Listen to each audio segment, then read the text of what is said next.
tu vas à Decathlon, il y a la clim, il y a 4 tables, des raquettes, des balles, j'ai joué 2 heures. Mais voilà. Ah, t'as raté la balle? Non, pas aujourd'hui. Oui, mais il y a 2 mois, mais il te faut, je sais pas, pour que ça revienne les coups, tu vois. Il faut au moins une bonne heure sans s'arrêter. Non, oui, mais ça va pas.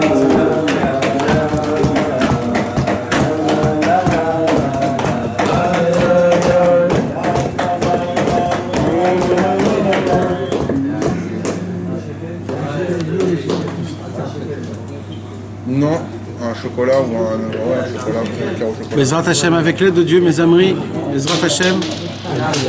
Hein? Ouais, mais.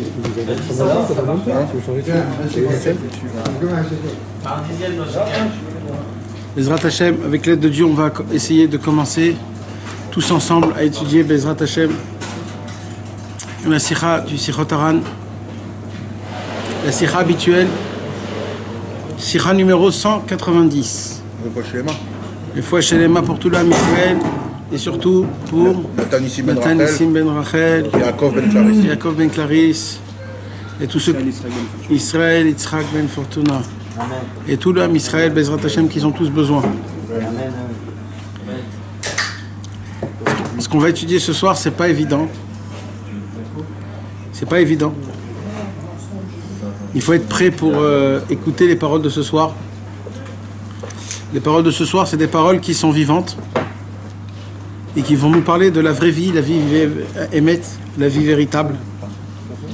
Et malheureusement, comme le Yetzer Hara, il n'aime pas qu'on parle des choses qui nous font effet. Alors, il fait en sorte de tout faire pour pas qu'on en parle de cette chose-là. Avant qu'on commence, Bezrat Hashem, je voudrais essayer d'étudier avec vous une Mishnah dans les Pirkei Avot. Dans la Mishnah des Pirkei Avot, il y a écrit Istakel beshlosha dvarim ve'en ataba lidechet. Il y a écrit regarde 3 choses, et quand tu regardes ces 3 choses, ça veut dire en fait tu dois réfléchir, tu dois regarder en réfléchissant ces 3 choses-là, et si tu regardes bien comme il faut, ça veut dire si tu essayes de faire rentrer ta tête dans ces images-là, normalement un homme ne peut pas tomber dans la faute, ça se peut pas. Da me'ain bata, sache d'où tu viens, ou le'an ata oler,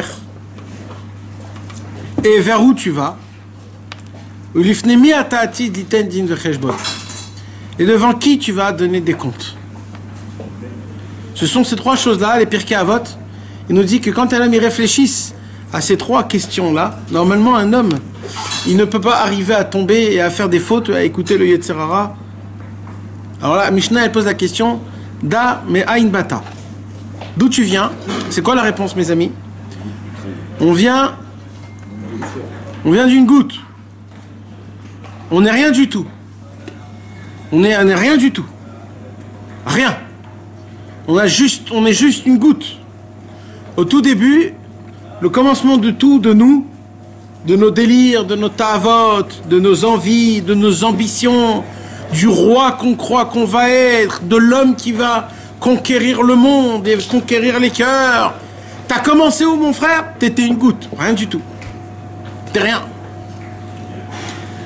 Ou le'an ata oler. La Mishnah, elle pose la question, et c'est quoi la réponse à où tu vas? Qu'est-ce qu'elle dit, la Mishnah? Tu vas redevenir de la poussière. Vous savez, mes amis, ce que ça veut dire de la poussière? Combien un homme il peut faire envahir le monde? Michael Jackson, Elvis Presley, Johnny Hallyday, Pink Floyd, tous les grands qui ont fait des révolutions dans le monde, où les gens aujourd'hui écoutent les musiques, les gens aujourd'hui écoutent des trucs, qui parlent d'eux, il y en a même qui croient qu'ils sont encore vivants. Tout ce qu'ils ont pu faire. Où ils sont aujourd'hui, mes amis? Où? Ils sont bouffés par les vers de terre. Limite, les vers de terre se battent pour bouffer son corps et dire oh là là, est-ce qu'il est pas bon ce mec? Mais ben, mes amis, il reste rien du tout. Rien. Maintenant, la 3e question, c'est lifnei mi ata atid liten din vecheshbon. Devant qui tu vas donner des comptes? Et là, la Mishnah est dit devant qui? Lifne Melech Malche Amelachim Akadosh Baruchu. Devant le roi de tous les rois, le Saint béni soit-il. Malheureusement, on peut étudier cette Mishnah. On peut essayer d'étudier ça avec les commentateurs, en parler, entendre des cours de Torah dessus. Mais apparemment, ça ne fait pas de l'effet. Ça vous avait fait de l'effet, ça? La Mishnah, elle nous dit, mes amis, si la Mishnah, elle nous dit, ça doit être écrit, on écoute, c'est comme ça, c'est pas autrement. La Mishnah, elle dit, si tu regardes ces trois choses-là, tu ne tombes pas dans des fautes. Tu ne fautes pas. Pourquoi? Les commentateurs, ils expliquent pourquoi tu ne fautes pas. Parce que ça t'enlève l'envie de fauter. Pourquoi? Parce que la racine de la faute, elle est où, mes amis? Pourquoi un homme, il faute? En vérité, la racine de la faute, elle est où? Pourquoi un homme, il faute? C'est parce qu'en vérité, on n'a pas d'existence. On n'existe pas. On n'existe pas. Alors, ça dépend où. Il y a des gens qui n'existent pas en face de sa femme. Il y a des gens qui n'existent pas en face de leurs amis. Il y a des gens qui n'existent pas en face de leurs raves. Il y a des gens qui n'existent pas en face de leurs élèves. Il y a des gens qui n'existent pas envers eux. Il y a des gens qui n'existent pas envers leurs enfants. Vous savez comment c'est contrariant quand on n'existe pas devant quelqu'un? Ça veut dire quoi, n'existe pas? Ça veut dire que t'es pas là, t'es pas important. Personne fait attention à toi. On ne te considère pas. On ne fait pas attention. Tu parles, t'es pas là. On ne te considère pas, t'as pas d'existence. Ou même toi envers toi-même. C'est-à-dire quoi, t'as pas d'existence toi envers toi-même? C'est que t'es jamais content de toi-même. C'est que tu fais pas ce que tu as envie. C'est en fait, tu vis parce que la vie, elle te donne la vie, alors tu vis. Il n'y a pas de raison. Il n'y a pas d'existence. Alors le problème, c'est quoi? L'homme, il veut exister. L'homme, il veut être là, il veut être vivant, il veut qu'on le voie. Mais on ne le voit pas. Et lui-même, il ne se voit pas. Lui-même, il n'est jamais content de soi-même. Il n'est jamais content de sa femme, de ses enfants. L'homme est chané, le ignan. Mais c'est toujours ça. Alors qu'est-ce qu'il fait? Il va fauter. Quand il va fauter, il croit que là-bas, il va vivre. Il va exister. Parce que c'est intense. Il y a quelque chose là-bas qui palpite. Mais qu'est-ce qui se passe? Dès que tu fautes, en plein milieu de la faute, tu crois que tu vis. Tu es en adrénaline. Tu es là, tu vis. D'un coup, tu dis, oh là là, je vis. Mais c'est au moment où la faute se termine, où tu trouves comment on t'a eu, comment on t'a roulé, comment tu t'es fait avoir. Quelle honte, mais on t'a humilié, mon frère. Tu te sens aussi sale que même si tu rentres dans une douche, tu n'arrives même pas à enlever cette saleté tellement que tu te sens sali. Et là, tu te dis, et là, tu te sens encore plus moins existant. Troué de tous les trous, tu sens que tu es vide de dedans. Et tu sens que tu as soif.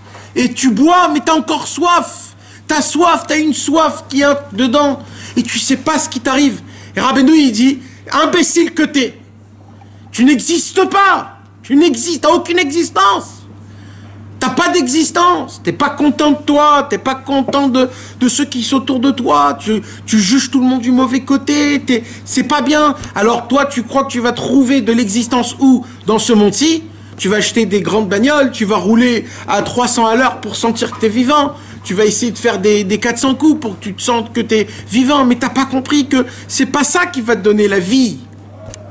C'est quoi qui va me donner la vie? Écoutez bien, mes amis, la réponse. Parce que la réponse, elle va vous casser la tête. Vous savez comment on fait pour bien vivre? Comment on fait pour bien vivre, mes amis? Ben, on pense à la mort. C'est comme ça qu'on peut bien vivre, quand on pense à la mort.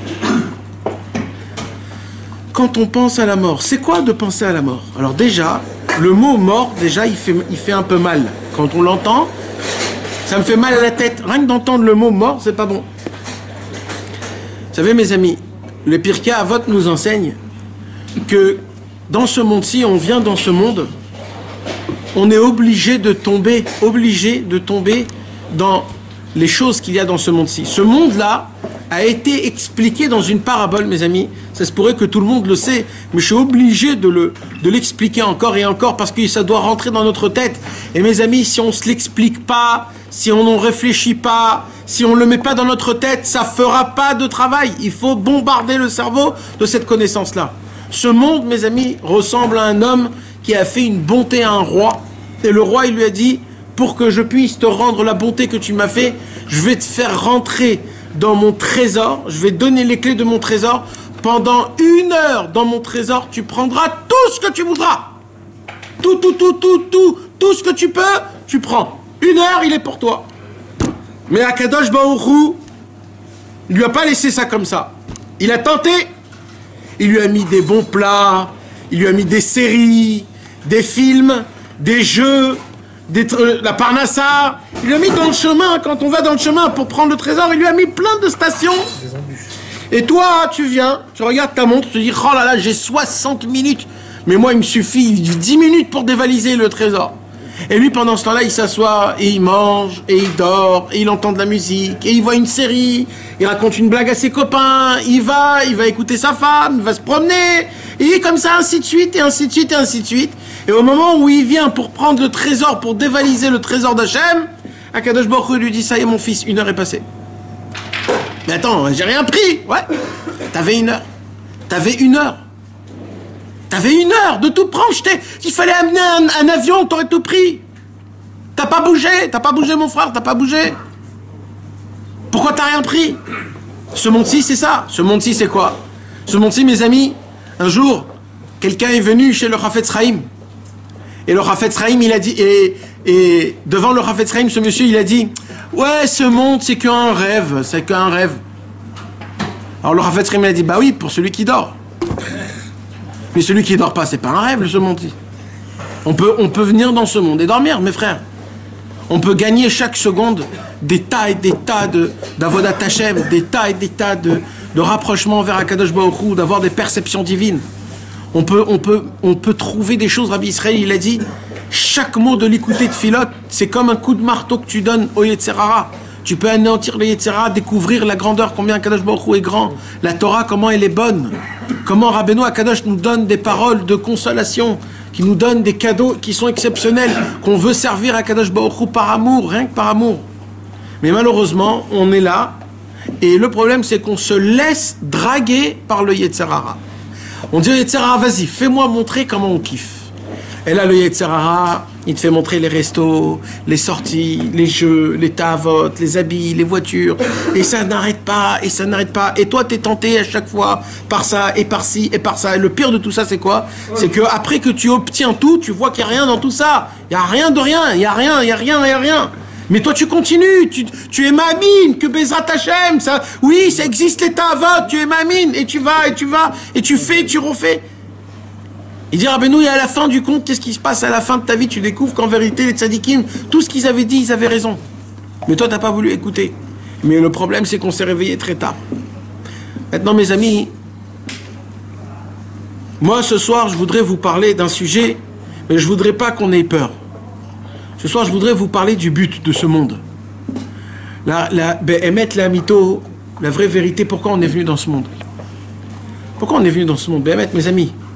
Pourquoi on est venu dans ce monde? Pourquoi on est là? D'un côté, ce monde, il est difficile. Il y a des problèmes, tu es fatigué, il y a des tsarotes, tu entends à droite à gauche, des choses qui sont difficiles.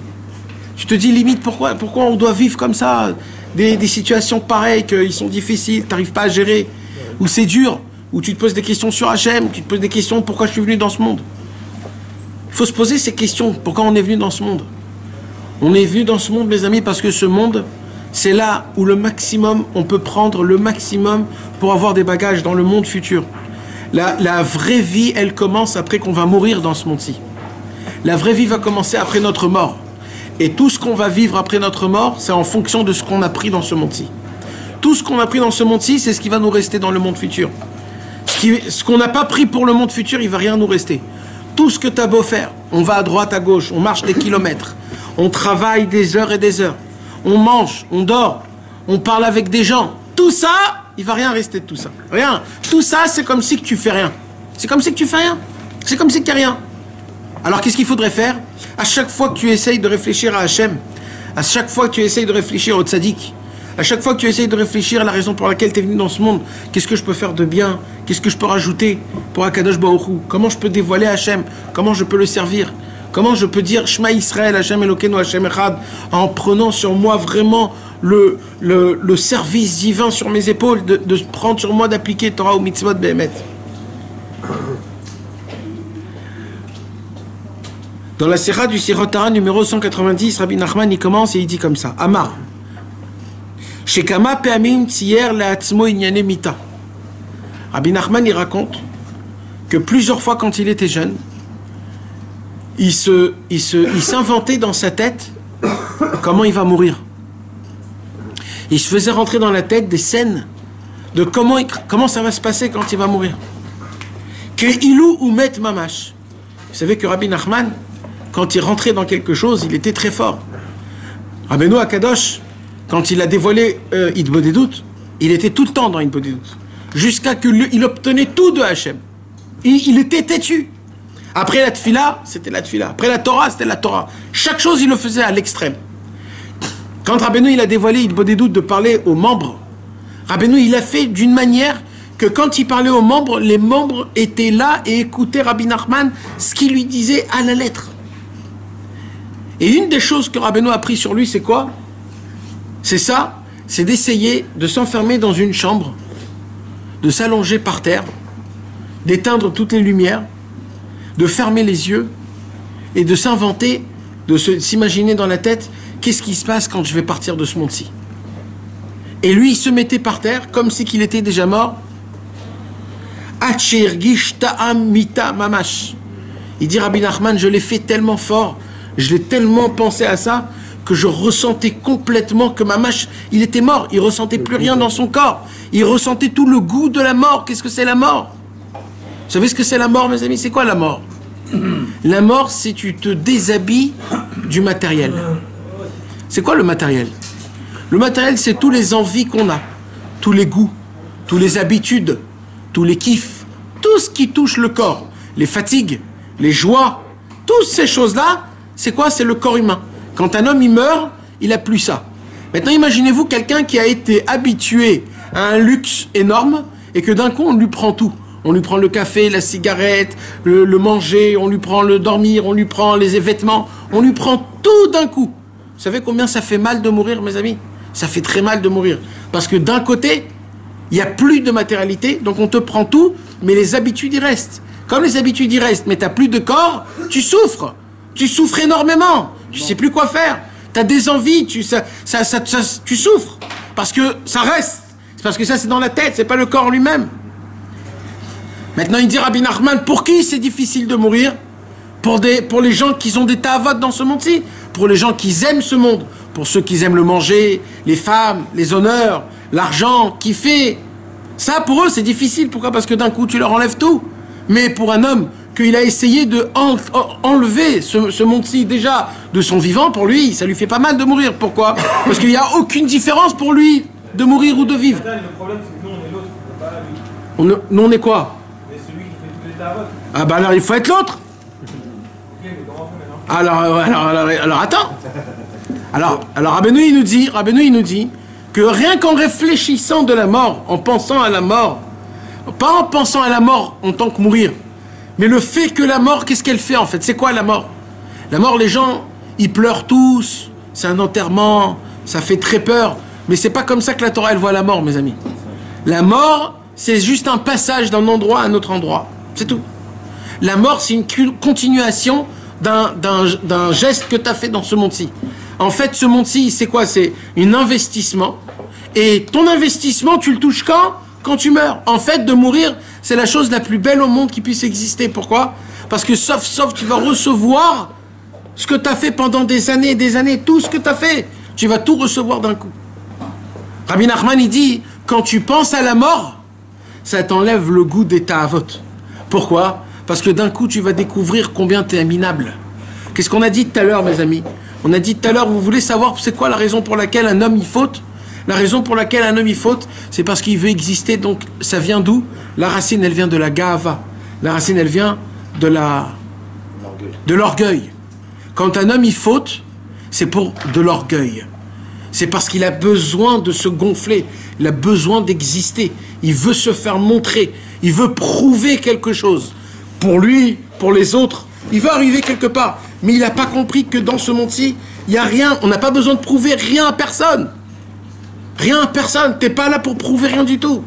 Nous, le problème, c'est quoi? C'est que comme nous, on n'existe pas, on ne croit pas en nous-mêmes, on n'a pas d'émouna, on n'a rien, parce qu'on n'est pas attaché au tzadikim. Alors on veut toujours se prouver quelque chose. Il vient Rabbeinu, il nous dit, tu veux savoir comment arrêter de fauter?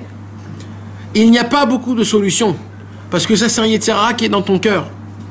Mais il y a une solution, c'est quoi? C'est que ça va te calmer un petit peu. Comment? Si tu penses à la mort. Le Yetzer Hara, il ne veut pas qu'on pense à la mort. Parce que la mort, c'est quoi? C'est là où la vie, elle s'arrête. C'est normal que le Yetzer Hara, il ne veut pas qu'on pense à la mort. Parce que pour lui, toute la vie, elle est où? Dans ce monde-ci. C'est dans ce monde-ci où tu peux kiffer, tu peux aimer, tu peux faire ce que tu veux. Donc automatiquement, le Yetzer Hara, la seule chose qu'il ne veut pas que tu penses, c'est à la mort. Donc c'est pour cela qu'aujourd'hui, dès que on parle de la mort, on dit « Ah là là, non, n'en parle pas. » Comme si que, ouais, je veux pas savoir qu'un jour tout va s'arrêter. Je veux pas savoir qu'un jour que toutes ces tavotes, c'est du pipeau. Je veux pas savoir qu'un jour ça va s'arrêter. En fait, c'est ça que ça veut dire. Et c'est la raison pour laquelle le Yetzer Hara ne veut pas qu'on en parle. Mais en vérité, on doit réfléchir à ça. On doit se faire montrer comme quoi on a des envies. On a un corps qui a des envies. Un homme, il peut délirer sur quelque chose pendant des mois. Pendant des mois, il dort, il mange, il parle et il délire sur un truc. Tant qu'il n'a pas eu ce truc, il délire dedans, complètement, il est là. Maintenant, quand tu réfléchis un tout petit peu, ça fait 1 mois que le mec délire pour une tava. 1 mois, il n'arrête pas d'en parler. Il imagine que s'il aura cette tava, sa vie, elle va changer, etc., etc. Maintenant, c'est qui cet homme-là? C'est quoi? C'est de la chair, c'est de la viande. C'est de la viande. Il n'y a rien du tout dedans. Il n'y a rien. C'est de la viande comme chez tout le monde. Il y a du sang qui coule et il peut crever. Et quand il va crever, il va pourrir et les vers de terre vont le bouffer. Et c'est cette même viande qui veut quoi? Faire des délires. Mais c'est rien du tout. Mais c'est rien du tout, c'est des bêtises. Il n'y a rien, ça n'existe pas. Il y a des gens qui croient que quand ils vont avoir des sentiments, des sensations super hauts dans les passions sexuelles, ou alors dans des colères, ou alors dans des adrénalines d'argent, ou des choses comme ça, ils vont atteindre le sommet. Tu vas atteindre aucun sommet. Tu vas atteindre une chute où tu vas découvrir combien t'es minable. Combien t'es minable, jusqu'à où tu peux aller. Mais c'est normal que le Yetzer Hara, il veut pas qu'on parle de la mort. Parce que si on en parle de la mort 1 heure tous les jours, tu sais ce qui va se passer? Tu vas te prendre en main. Tu vas te dire, j'ai plus le temps. Tu vas dire, écoute, moi je me rapproche là, devant Hachem, tu peux pas savoir ce qui peut m'arriver, j'essaye de prendre maintenant, de me réveiller. Là, le mec, il se réveille, il a devant lui le trésor du roi, il peut prendre pendant 1 heure tout. Et là, le Yetzer Hara dit, non, mange, mais c'est très bon, mais mange. Goûte, qu'est-ce que tu t'en fous de goûter? Goûte, juste tu goûtes. Et toi tu goûtes. Oh là là, c'est très très bon, attends, je peux goûter encore un tout petit peu. Et tu goûtes encore un petit peu. Et ça, et l'heure elle passe. Donc maintenant, mes amis, il y a des gens qui croient que quand on parle de la mort, c'est pas bien, parce que ça nous rend triste, parce qu'il faut parler que de la simcha, mais vous voulez pas comprendre qu'un homme peut être besimcha, behemet, que s'il pense à la mort. Un homme, il peut vivre réellement que s'il pense à la mort. Parce que la mort, c'est le but. La mort, c'est le redressement. C'est là où il te met le cap. Tu te remets ton nord. Tu sais où est le nord. Tu sais où tu tournes. Vous imaginez un homme qui est dans une mer et qui n'a pas de boussole. Il tourne. Lui, il croit qu'il est Lui, il croit qu'il est en vacances. Mais il est perdu. Nous, on croit ici qu'on vit. On a une maison. On se lève le matin. On va au travail. Mais mon frère, pourquoi tu fais tout ça? Mais tu veux me savoir pourquoi tu fais tout ça? Mais réponds-moi. Pourquoi tu fais tout ça? Parce que tout le monde fait ça. Non mais réellement, pourquoi tu fais tout ça? Parce que tu es réellement obligé de faire tout ça. Pourquoi tu t'habilles de cette façon? Mais pose-toi la question. C'est parce que c'est toi qui veux s'habiller comme ça, ou parce que c'est comme ça qu'on doit s'habiller? Ou parce que tout le monde s'habille comme ça? Des aigles dans un poulailler. Exactement. Alors comment ça fonctionne alors? Comment ça fonctionne? C'est quoi ça? Comment ça se passe? On n'y réfléchit pas. Maintenant, c'est ces choses-là, il faut en réfléchir. Et qu'est-ce qu'il nous dit, les Pirkei Avot, mes amis? C'est pas Rabbeinu, c'est les Pirkei Avot. Les Pirkei Avot, ils te disent, sans que tu réfléchis pas à ça, tu ne pourras pas t'empêcher du Yetzer Hara. Le Yetzer Hara, il va venir, il va te proposer, et toi, tu vas être là bien. En vérité, c'est quoi de fauter, de ne pas fauter? Venez, on essaye d'exposer le problème devant une table. En vérité, un homme, il s'assoit, et c'est obligé qu'un homme, il a des manques. C'est comme ça, c'est obligé. Tout le monde a des manques. On a tous, Baruch Hashem, des des choses bien, mais on a aussi tous des manques. Hachem, il a fait en sorte qu'il y a toujours des manques. Même les animaux, ils ont des manques. Tout, il y a toujours un petit manque. Pourquoi? Pour essayer de chercher, se compléter, et grâce à ça, de toujours évoluer. Mais maintenant, le problème du manque, c'est quoi? C'est que maintenant, le premier qui vient et qui te dit « j'ai quelque chose pour te remplir le manque », toi, comme tu en manques, tu dis oui tout de suite. C'est toujours ça, mes amis. Maintenant, le problème, c'est quoi? C'est que nous, on n'arrive pas à détecter. Ça veut dire quoi? Je suis en manque. En manque de quoi? Je sais pas. Mais je suis en manque. Maintenant, Hachem, il dit, tu sais de quoi tu es en manque? Ta neshama, elle a soif de Torah, de mitzvot, de tfila, de Hachem. Ta neshama, elle a soif de Dieu. Maintenant, toi, le corps ne sait pas expliquer ce que la neshama est là. Alors, le Yetzer Hara, il utilise ce manque. Il vient et il dit, il te dit, tu veux pas qu'on sorte ce soir? Tu veux pas qu'on sorte? Et toi, tu crois que quoi? Toi, tu crois que ce manque va combler, cette chose va combler ton manque. Et c'est comme ça que le Yetzer Hara nous prend encore de nouveau et encore de nouveau. Maintenant, la Mishnah, elle vient, elle nous dit quoi? Elle nous dit, rappelle-toi de la fin. C'est quoi la fin? La fin, c'est qu'est-ce qui va rester de toi? De la poussière. Est-ce que la poussière, mes amis, c'est quelque chose qui peut être plus bas que la poussière? Ça veut dire, plus bas qu'un animal. Il y a quoi? De terre. Quand un animal il meurt, qu'est-ce qui se passe? Il devient des ossements et il devient de la terre. D'accord? Quand une fleur, elle tombe d'un arbre, qu'est-ce qui se passe? Avec le temps, elle devient de la terre. Mais la terre, qu'est-ce qui se passe, la terre? La terre, quand il y a un moment où elle descend de niveau, la terre, il n'y a pas de niveau. Alors quand la Mishnah, elle te dit, rappelle-toi ce que tu vas devenir plus tard. Qu'est-ce qu'elle dit, la Mishnah? Tu vas devenir quoi? De la terre. Ça veut dire, la Mishnah, elle te dit, tu veux savoir, mon frère, en vérité qui tu es? En vérité, tu viens de la terre et tu vas redevenir de la terre. La terre, c'est le niveau le plus bas qui puisse exister. Ça veut dire, ne crois pas que toi, tu peux savoir, tu peux connaître quelque chose qui est meilleur que tout. Tu es du niveau le plus bas. Tu es de la terre. La terre n'a pas de goût. Nous, on veut essayer de goûter tous les goûts de tous les tavot. On veut essayer de goûter le goût de comment dormir jusqu'à 11h du matin et t'aller dans le lit. On veut goûter c'est quoi les glaces, c'est quoi les chocolats, etc. On veut goûter. Mais qu'est-ce qu'elle nous dit, la Torah de base? La Torah, elle nous dit de base, vous ne pourriez jamais goûter réellement c'est quoi le goût. Vous êtes fait de terre. C'est quoi la preuve? La preuve, c'est qu'au moment où je goûte le chocolat, dès que je l'ai avalé, j'ai envie d'un deuxième chocolat. Mais qu'est-ce qui s'est passé? Tu viens de le prendre, le chocolat? Ah non, je veux encore. Maintenant, normalement, un homme, il a pris un chocolat, c'est terminé, il a goûté, ça y est, il a vu, il a fait son kiff. Non, le Yetzer Hara, il dit, tu pourras jamais, en fait, kiffer le chocolat. Pourquoi? T'es fait de terre. Il dit, le Yetzer Hara, vous avez pas compris, moi, je vais vous tourner la tête. Vous allez tous croire que vous pouvez kiffer dans ce monde-ci, mais en vérité, comme vous venez de la terre, vous n'avez aucun goût. Tout ça, c'est de la pensée, c'est dans la tête, ça n'existe pas. Et comme ça, le Yetzer Hara, il nous roule depuis notre création du monde. Et nous, on est là. Maintenant, c'est ça qu'il nous dit, Rabbeinu. Rabbeinu, il nous dit, pourquoi il faut penser à la mort? Il nous dit, parce que la mort, ça nous rappelle la terre. Et la terre, c'est quoi? C'est le niveau le plus bas des éléments de ce monde. Maintenant, il dit, Rabbeinu Akadosh, dans la terre, il y a deux côtés. Le côté bon et le côté mauvais. C'est quoi le côté bon de la terre, il dit Rabbeinu? C'est la Emouna. Shron Eretz Ur E Emouna. La terre équivaut à la Emouna. Pourquoi? Parce que la Emouna, c'est quoi? C'est quelque chose qui n'a pas d'explication. La Emouna, c'est une croyance. J'ai la foi. Comme la terre n'a pas de goût, la Emouna n'a pas d'explication. La Emouna, c'est comme ça, c'est point barre. C'est comme ça. Il n'y a rien à expliquer. La Emouna, c'est la Emouna. Maintenant, c'est quoi le côté mauvais de la terre? C'est quoi? C'est la tristesse, la mélancolie, la lourdeur. Le fait que tu es là, tu es assis, pas comme ça, comme si tu pèses 30 tonnes, tu n'as pas la force de rien faire, etc. C'est ça la terre. C'est quelqu'un qui il n'a pas envie de bouger. Rabbeinu, il dit comme ça. Quand un homme ne pense pas à la mort, alors il ressemble à quoi?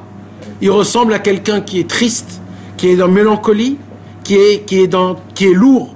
Quelqu'un qui pense à la mort, à la fin. Alors ça lui donne quoi? Ça lui donne de la Emouna. Pourquoi de la Emouna? Parce qu'il sait qu'il y aura une vie après la mort et que tout ce qui s'est fatigué, tout ce qu'il a pu essayer de faire, tout Akadosh Baruch Hu, il note dans le ciel, il va être récompensé. Rabbi Israël, il racontait que Il a dit, regardez quel comptable on a dans le monde. Le comptable, c'est Hachem Yitbarach en lui-même. Vous vous imaginez, mes amis, aujourd'hui, les travails, c'est très difficile. Tu vas dans un travail, on te demande de faire un travail, tout le monde reçoit la même paye en fonction du travail. Ça veut dire, on va dire, s'il est payé à l'heure, tout le monde reçoit 23 shekels de l'heure, on va dire. D'accord? Mais maintenant, est-ce que tout le monde travaille le même travail? Est-ce que tout le monde fait le même effort? Non. Il y en a un que pour lui c'est très facile de travailler. Alors lui, pour lui, 1 heure, c'est rien du tout. Et il y en a un que pour lui, 1 heure de travailler, c'est difficile. Mais tu vois que eux deux reçoivent le même tarif, de la même heure. Dans ce monde-ci, mes amis, c'est très difficile d'être récompensé réellement d'après ton effort. Mais la beauté, il dit Rabbi Israël, c'est quoi la beauté? C'est que nous, notre comptable, c'est Akadosh Baruch Hu. Akadosh Baruch Hu, sa comptabilité, c'est quoi? Il nous a mis une puce à nous dans notre cerveau qui capte tout le petit moindre travail que tu fais pour lui. Chaque pensée, chaque envie, quand ça te fait mal, quand tu n'arrives pas à faire mincha, ça te fait mal quand tu t'es levé le matin, et tout, Akadosh Baruch Hu, il le met dans ton compte bancaire. Tout, Akadosh Baruch Hu, il le met. Et plus que ça, Akadosh Baruch Hu, il prend tous tes mitzvot que tu as fait, et il les place dans des endroits pour que ça puisse grandir, comme de la gestion d'argent. Et il te donne du ribit, et ton argent, il est en train de gonfler, grandir. Et toi, tu sais pas, mais en vérité, Akadosh Baruch Hu, il utilise tout. Maintenant, tout ça, c'est grâce à quoi tout ça? Comment ça fonctionne? Ça fonctionne que si un homme, il a la émouna et qu'il réfléchit à ça tout le monde, tout le temps. Il se le parle et on se rappelle. Rabbeinu, il nous apprend que toujours c'est à l'envers, c'est pas comme nous on croit. Vous voulez vraiment vivre, il dit Rabbi Nachman, pensez à la mort. Vous voulez être vraiment Bessimcha, pensez à ce qui se passe avec le corps humain. Et là, découvrez ce que vous avez chaque seconde. Chaque seconde, Akadosh Baruch Hu nous a donné une machine. Cette machine, c'est notre corps humain. Ce corps humain-là, c'est un corps qui est complètement rustre, qui est rempli de matérialité. Et il nous a mis dedans une neshama qui est remplie de lumière. Il y a un combat constamment entre notre neshama et notre corps. Ce combat, il est énorme. Il se combat tout le temps, chaque seconde, chaque jour. Est-ce que je vais faire ça? Est-ce que je vais faire ça? Est-ce que je vais penser comme ça? Est-ce que je vais faire comme ça? Chaque seconde, chaque vision, tout ce que tu entends. Oui, non, il y a un combat qui est énorme. Akadosh Baruch Hu, il veut juste que tu sois conscient que tu es dans ce monde pour le servir. Après, si tu le sers ou pas, c'est une autre histoire. Mais Akadosh Baruch Hu, il veut que tu sois connecté avec lui. Il s'en fout si tu gagnes la partie ou pas, parce que c'est pas de gagner la partie ou pas. C'est pas ça le Inyan. C'est de savoir que tu es dedans ce combat et que toi, tu essayes de faire ce que tu veux avec Akadosh Baruch Hu. Et ça, malheureusement, mes amis, les gens ne le font pas. Rabbi Nathan, il continue, il dit Gamani Shamati Shamar. Il y a écrit dans le Sirah du Sirot Taran 57, on a étudié ça il y a très longtemps, comme quoi Rabbi Nachman, quand il était jeune, il avait très peur de la mort. Il avait très peur de la mort. Il souffrait le martyre. Ça lui faisait très mal la mort. C'était très dur pour lui. Il ne pouvait pas supporter Chas Shalom quand il entendait que quelqu'un était mort. On parle quand il était jeune. Parce que Rabbi Nachman, il avait un frère qui s'appelait Rabbi Israël Met. Son frère, il était mort quand il est né. Et il a vu son frère. Et sa maman, elle a emmené son frère dans le kever du Baal Shem Tov. Elle lui a dit au Baal Shem Tov, moi je veux un enfant vivant. Elle a laissé l'enfant là-bas, et le lendemain matin, l'enfant était vivant. Ils l'ont ramené à la maison, et quand ils l'ont ramené à la maison, il était tout blanc, et il n'avait plus aucun sentiment. Il est mort à l'âge de 20 ans, et on l'appelait tous Rabbi Israël Met, Rabbi Israël le mort. Pourquoi le mort? Parce qu'il était comme mort vivant. Qu'est-ce qui s'est passé? Quand la maman de Rabbi Israël Met, la maman de Rabbeinu, elle a vu que son fils il est mort, elle est partie chez le Baal Shem Tov et lui a dit, le Baal Shem Tov, donne-moi tout de suite une neshama pour cet enfant-là. Et comme le Baal Shem Tov, il était impressionné de la maman de Rabbi Nachman, alors il n'a pas cherché, il a pris une neshama, la première qu'il a attrapée, et il lui a mis dans le bébé. Et il dit, le Baal Shem Tov, le problème c'est quoi? C'est que la neshama que je lui ai mis à cet enfant-là, c'était une neshama d'un mort. C'est pour ça qu'il aura une apparence de mort, Rabbi Israël Met. Rabbeinu a grandi avec un frère qu'il avait une apparence de mort. Il était impressionné par sa petite fille. Ouais.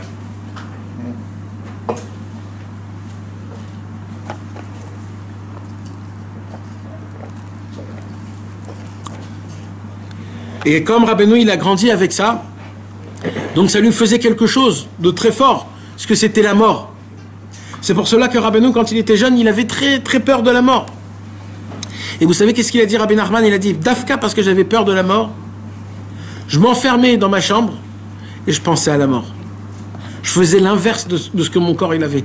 Et je réfléchissais et ça me faisait très peur. Et je continuais encore plus. Et je m'inventais comment tout le monde pleurait sur moi, comment on m'enterrait, comment on me mettait de la terre sur moi, et que tout le monde rentre chez lui à la maison, tout le monde m'oublie. Et vas-y, le monde continue. Un jour, Rabbeinu, il avait un de ses élèves. Ces élèves-là, c'était un homme qui était un businessman. Il faisait du travail, c'était un travailleur. Et un jour, il est venu chez Rabbeinu.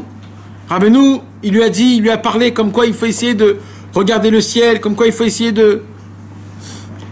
Plusieurs années plus tard, Rabbeinu Akadosh, il passe dans un marché à Breslev et il voit de loin son élève, que ça faisait déjà longtemps que cet élève n'était pas venu chez Rabbeinu. Rabbeinu l'appelle de très loin, il est en plein milieu du business, en train de vendre, acheter, vendre, acheter, vendre, acheter. Et il voit de loin Rabbeinu, d'un coup, il arrête tout. Il a eu très peur, il a vu Rabbeinu de très loin, il a tout lâché. Il a couru chez Rabbeinu. Rabbeinu, il le regarde comme ça, il lui dit, dis-moi ce que tu es en train de voir là. Il lui dit, je vois un marché où tout le monde vend, tout le monde achète, tout le monde est occupé, tout le monde parle, tout le monde crie, qui veut 3 pour 10, 4 pour 5, 7 pour 9. Et tout le monde écrit, prenez. Et Rabbeinu, il dit, ouais, et dis-moi, dans 50 ans, qu'est-ce qui va se passer là? Il regarde comme ça, il dit, dans 50 ans, tout pareil. Juste les gens, ça sera des autres personnes. Il dit, Rabbeinu, tu vois le monde comment il est? Le monde, il continue à vivre comme il est. Mais ce sont les gens qui viennent, qui meurent, qui viennent, qui meurent, qui viennent, qui meurent. Chacun qui vient dans ce monde, il croit qu'il va vers 1000 ans. Et il part après quelques années. Et ça continue. Et chacun, il croit qu'il va changer le monde.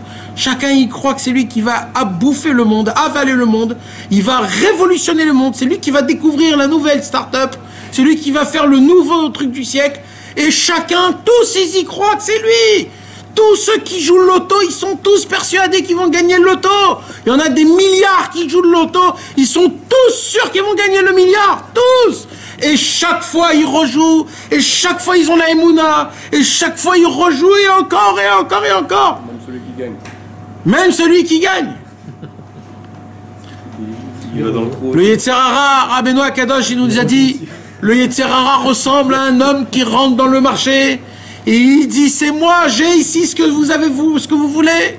Et tout le monde court après lui parce que tout le monde est persuadé que cet homme-là, il tient ce que chacun, il lui manque. Et dès que tout le monde court après lui, tout le monde, il veut voir ce qu'il a dans sa main, il ouvre la main, il dit, j'ai rien. Je vous ai tous eu. C'est ça le Yetzer Hara. C'est ça ce monde. Ce monde, tu crois que tu peux obtenir, tu crois que tu peux avoir. Ça veut dire quoi? On croit des fois que de regarder un film, ça te change les idées. Des fois, tu crois que tu as besoin de te... Comment ça s'appelle? De te détendre, de te divertir. Alors, chacun, il a sa sorte de détente. Chacun, il a des degrés de niveau de détente. Maintenant, nous, on se dit que si maintenant tu m'enlèves cette détente, je vais être pas bien, je vais être mal à l'aise, je vais être pas comme il faut. Il dit, Rabbeinu, mais de quoi tu me parles? De quoi tu me parles? Tu vas mourir bientôt, de quelle détente tu me parles? Tu veux te détendre de quoi? Qu'est-ce qui s'est passé pour que tu te détendes? Qui est-ce qui a inventé ce mot de détendre? Tu veux te détendre de quoi? Tu veux faire quoi? Tant qu'Hachem il te donne de la vie, tu peux foncer, mon frère. Le jour où Hachem t'enlèvera la vie, c'est là où il faut que tu t'arrêtes. Mais tant que tu es vivant, fonce. Non, j'ai besoin de ça, et j'ai besoin de vacances, il faut que ça, il faut que je me change les idées, il faut que ça.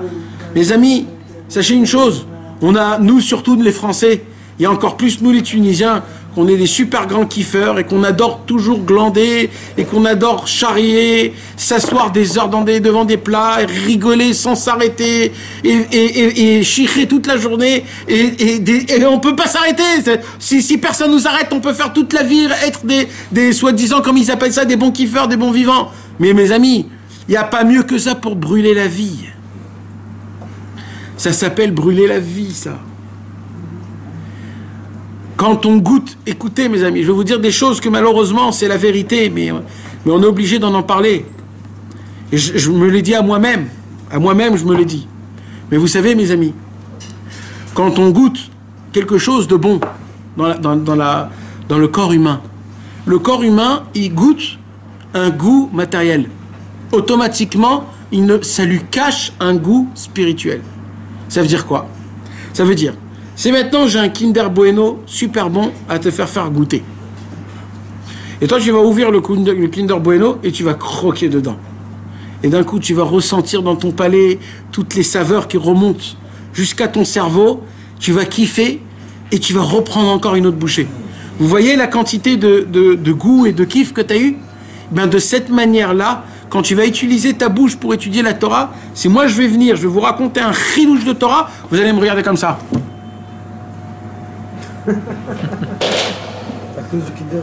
À cause du Kinder Bueno. À cause de chaque goût que tu mets dans ta tête. C'est simple. C'est tout ce que tu mets, tout ce que tu goûtes matériellement, tu perds la chose spirituellement. Après, on doit manger que du pain noir. Alors, on doit manger tout ce qu'on doit manger. La question, c'est pourquoi tu manges. Tu manges pour le goût ou tu manges parce que tu as besoin de manger? Parce que ton corps, il a besoin, parce que tu as besoin de prendre des forces, ou alors tu as besoin d'être bessimcha. Ça dépend pourquoi tu veux manger. C'est ça ce qu'on te dit. Quand Rabbeinu, il te dit, tu as le droit de vivre si tu penses à la mort. Ça veut dire quoi? Ça ne veut pas dire que maintenant tu ne dois plus rien faire. Tu dois continuer ta vie. Tout doit être normal. Mais tu dois penser à la mort. C'est-à-dire quoi la mort? Que toi, tu n'es pas à l'éternité. Celui qui va en vacances pour, dans cette optique-là, alors c'est bon? Non. Bah non aussi. Quelle optique? Bah non, il dit je pense à la mort, Pas de kiff. je sais pas, pour s'encourager à continuer, il dit Tu vas tu vois ce que je veux dire? en vacances, c'est bien. Ouais. Je fais pas du tout alors. Non, mais c'est pas une question qu'on peut comprendre. C'est chacun avec sa vie. Comment il le vit vraiment. Si réellement, il le vit Béhémet. Qui veut on va en vacances et que pour avoir un peu plus de temps, pour lui écouter de filote, pour faire ça, oui. Mais quand tu vas, c'est pas ça, non. Maintenant le Yetzirah, il veut pas. Celui qui dit la cigarette. De Ça quoi? me donne de la simcha, et sinon je suis Beatzvout. Je sais pas. Chacun, il doit être émettre avec soi-même. Un homme, il est obligé d'être. Non mais c'est-à-dire c'est quoi le gvoul que c'est? Je sais pas. Chacun, il doit voir personnellement. Il n'y a pas de réponse à ça. Rabbeinu, il a pas donné un Shulchan Aruch comment il faut vivre. Rabbeinu, il te donne le rayon. Hein? T'as dit il n'y a pas de ça. Il n'y a pas de. Tu brûles la vie. En vérité, tu es en train de brûler la vie. Qu'est-ce que tu vas détendre, quel truc? Alors la vérité. Alors, si c'est ça, alors c'est ça. Alors la vérité, c'est ça la vérité. La vérité, c'est ça la vérité. La vérité, c'est qu'on n'a pas le temps dans ce monde. On n'a pas le temps de mettre, on n'a pas le temps. En vérité, c'est ça. Maintenant, bon, il y a des gens ils n'ont pas le niveau pour l'instant de vivre comme ça. D'accord? Ça c'est pas une excuse ça. Mais c'est pas une excuse, exactement. C'est pas une excuse. Mais en vérité, on n'a pas le temps.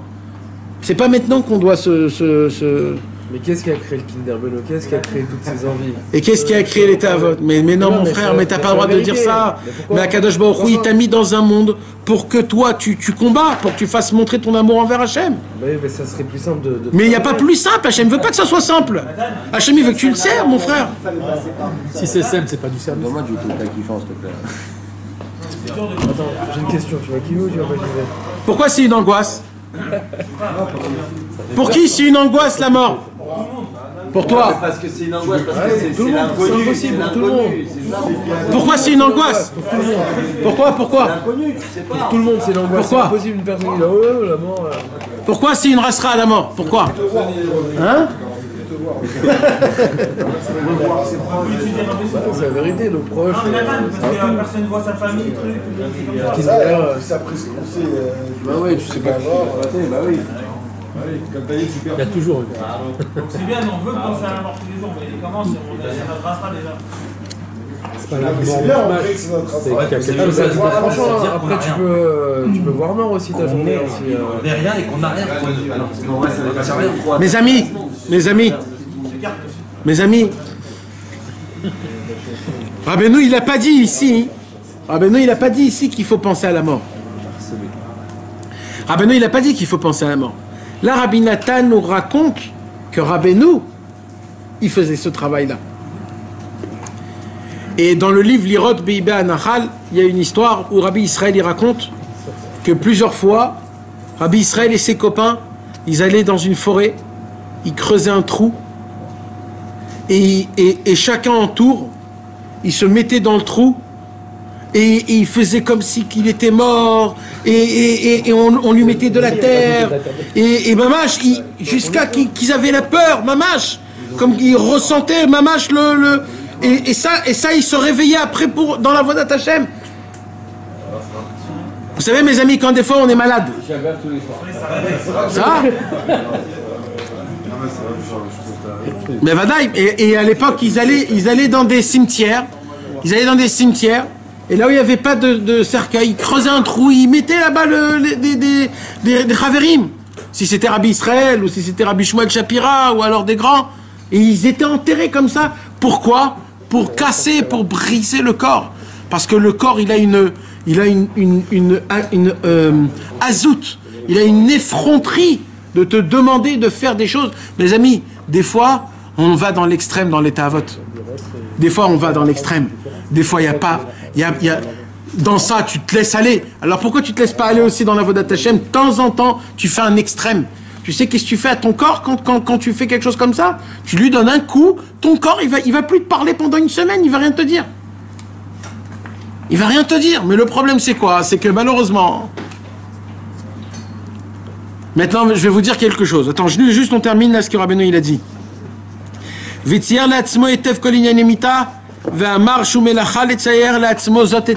il a dit, c'est un travail énorme de réfléchir et de penser à la mort, de comment ça va se faire. Comme ça, la sikha numéro 190 se termine. Mais je me suis dit, comme on termine pas dans un inyan de mort, comme Rabbeinu nous a expliqué, donc on va faire aussi la 191 qui est toute petite et qui touche un petit peu notre sikha. Et là, mes amis, Bezrat Hashem, je voudrais qu'on essaye de sortir ce soir avec une compréhension qui est importante. Il dit Rabbi Nachman, Pa'am achat nichnas labait ve'ana ve'amar. Un jour, Rabbeinu est rentré chez lui à la maison. Chez lui à la maison, il y avait tous ses élèves. Et quand Rabbeinu il est rentré, qu'est-ce qu'il a dit Rabbeinu? Ana ve'amar ma la'asot. Que puis-je faire? Kesheomed lifnei adam ar gadol shelesh. Qu'est-ce qu'un homme peut faire quand un homme il marche et qu'il y a devant lui une montagne de feu? Ou me'ever hasheni shel ha'ar, et de l'autre côté de cette montagne de feu, munach otsar tov, il y a de l'autre côté de cette montagne de feu un très bon trésor. Un trésor qui coûte très cher et qui est splendide. Mais le problème, c'est qu'on ne peut pas arriver à ce trésor si on ne passe pas par cette montagne de feu. Et d'un autre côté, je suis obligé de prendre ce trésor. Et comme ça, Rabbeinu, il a dit ces paroles, il est sorti de chez lui à la maison.